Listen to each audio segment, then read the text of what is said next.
हे बघा कपिलेश्वर कपिल मुनी आश्रम 2021 ची पहिली परिक्रमा 23 ची परिक्रमा इथं मुक्काम होता आमचा। यावेळेस दुपारी आलेलो आहे आम्ही।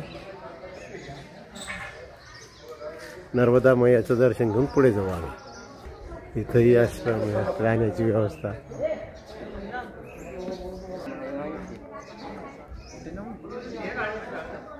आता इथेही बांधण्यात आलं, खूप मोठी जागा आहे। नर्मदे कपिलेश्वर महादेव मंदिर लोहारा।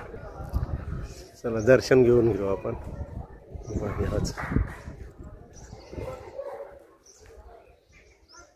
दिगंबरा श्रीपाद वल्लभ दिगंबरा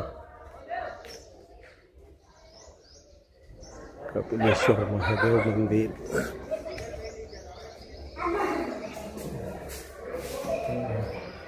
सुंदर असे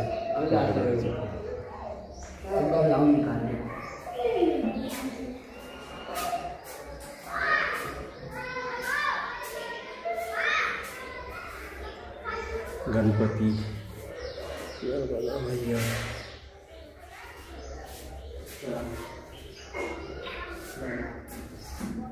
बाजूलाच मैया नर्मदे हर।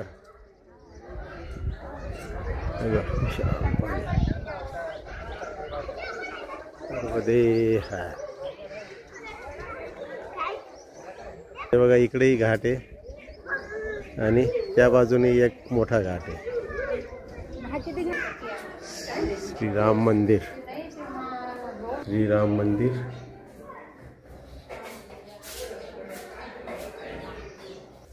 नर्मदे हर, नर्मदे हर।